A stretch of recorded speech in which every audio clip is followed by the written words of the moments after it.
In the near future, a giant black sphere appears out of nowhere near Mars. So 6 astronauts are sent to investigate on a spaceship called Achilles. For 8 months, the crew spends the journey in hibernation. Carla keeps dreaming about her daughter and her mother, who tragically died in a car crash 2 years ago. When there are only 8 hours left to reach the sphere, the crew is woken up. While they take a moment to stretch their muscles and clear their heads, Carla notices that Ruben is rather rattled because this was his first time hibernating and she advises him to rest. However, Ruben prefers to blog his experience since he has a massive amount of followers.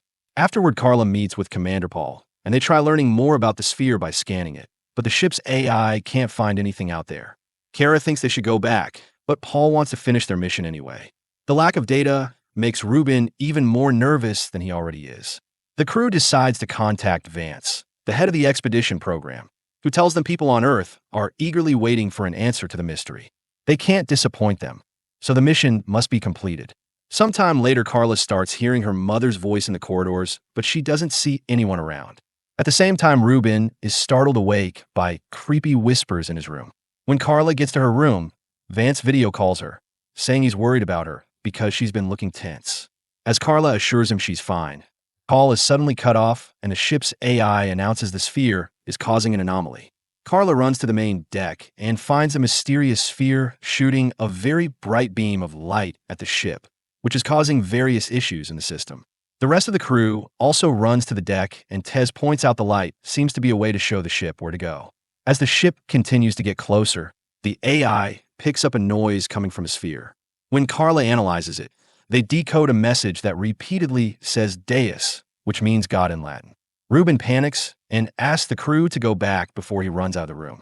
Carla thinks they should pause the trip and wait until the AI fixes the comms so they can inform Vance of this in case it's a hostile alien. But Paul decides they'll keep going. Afterward, the crew checks on Ruben and finds him crying in the corridor. Ruben asks for the mission to be canceled again before he leaves. Then the crew discusses their theories, and Ulf thinks it's their duty to find out what the sphere is.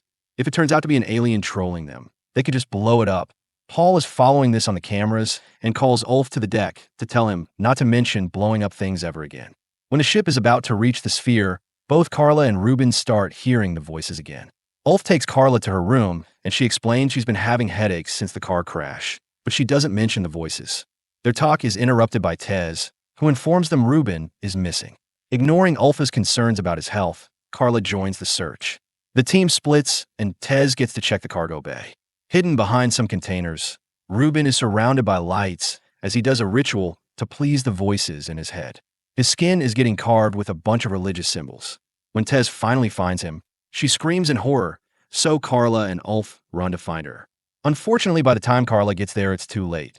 Tez is dead on the floor with her guts out. Ruben notices Carla spying on him, so he takes her hostage, threatening to kill her too when Ulf arrives. Sounding desperate, Ruben says they're beyond redemption, and if they land on the sphere, they'll be part of God's slaughter. He also claims that Paul is obviously hiding something, so they should take the ship from him.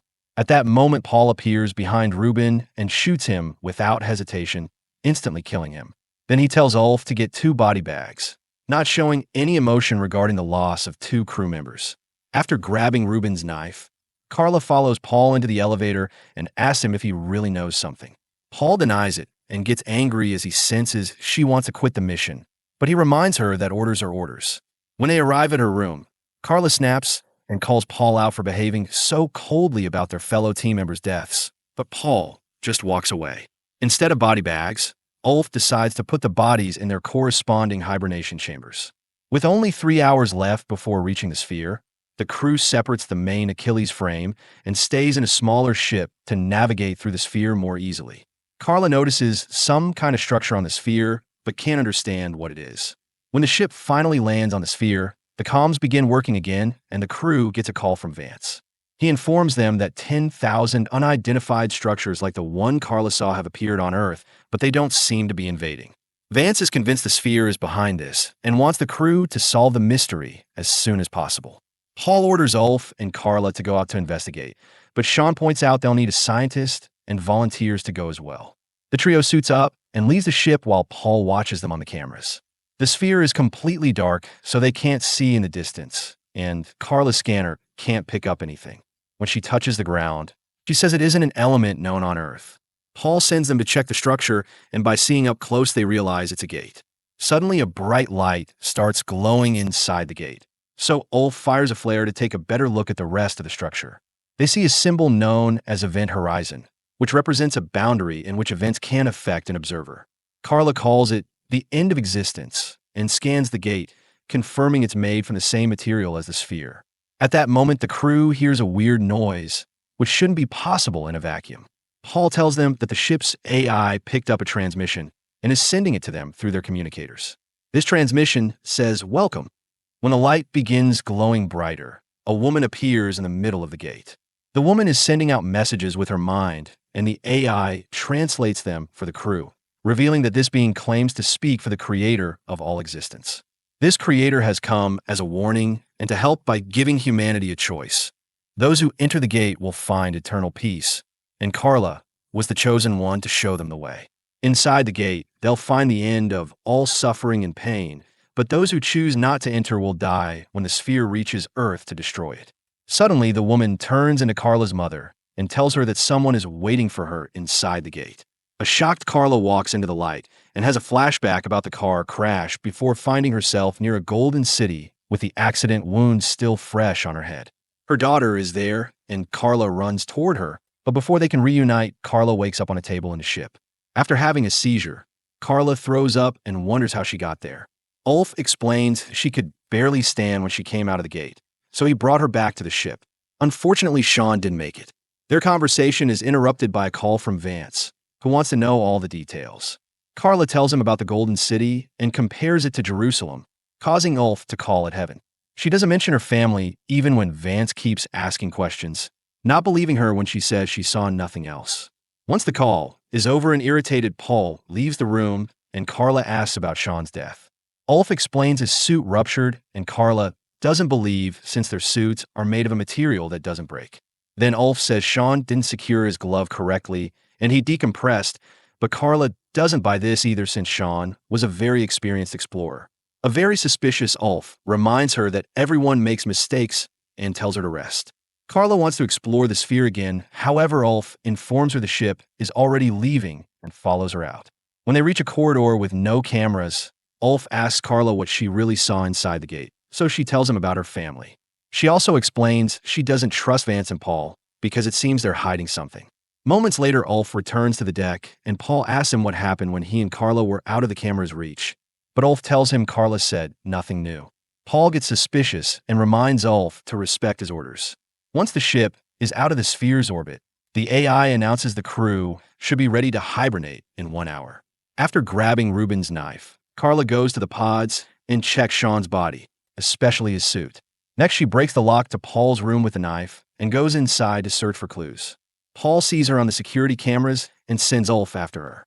In Paul's room, Carla finds a gun and some very interesting files. Soon Ulf appears outside the room, and Carla stops him by pointing the gun at him. Having read the files, now she knows he's a former elite corps soldier and used to be known for being the best. However, Ulf explains that was left in the past and swears he doesn't know anything about the sphere. Carla forces Ulf to go back to the main deck, where she points the gun at Paul instead. He points out this is mutiny and the punishment is death. So Carla retaliates by revealing that Sean was killed by a gunshot. She thinks Ulf did it since he used to be a hitman. The tense moment is interrupted by a call from Vance, who promises he isn't her enemy and claims all his scientists believe she truly saw heaven. He also plays a video showing people on Earth gathering on the streets, desperate to leave the planet after having seen the footage of the sphere Vance broadcasted.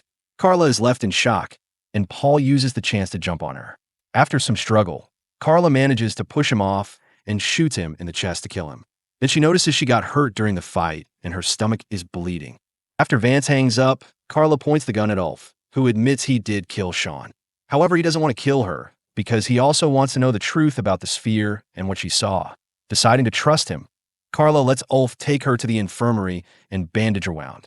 Once she's feeling better, Carla admits she wants to go back to the sphere, but Vance controls the AI. Ulf reveals he has the code to override the AI, but they would have to drop the heel since the Achilles is too big to control manually. They'd lose the main propulsion, and their trip back to Earth would take more than 5 years. Carla is losing hope, yet Ulf has an alternate plan up his sleeve. Then Carla returns to the deck and calls Vance to tell him she'll destroy the sphere if necessary, since she believes it's a lie. Vance activates some classified files that show her the element she found on the planet, revealing he was the one who built the sphere. There's no God. He did all this to save 6 billion people and kill the remaining 15 because Earth is overpopulated. There's no God in the gate, and the sphere can't actually destroy Earth. It was all a lie to make people panic and cause them to run toward the gates that appeared all over the planet. They thought they were entering heaven, but they were actually walking to their deaths. Carla doesn't understand how this could make her hear her family, so Vance admits he installed a chip in her head after the accident, which was also his fault. Everything has been part of his plan to train Carla for this trip. A crying Carla calls Vance a monster and shares a tale her mother used to tell her about how everyone deserves a chance to survive. At that moment, Ulf contacts her, announcing he's got his hands on the Achilles core. Vance realizes the duo is planning to destroy the sphere and orders the AI to begin the ship's auto-destruct sequence. Alarms start wailing, and the AI announces that the Achilles will explode in 3 minutes.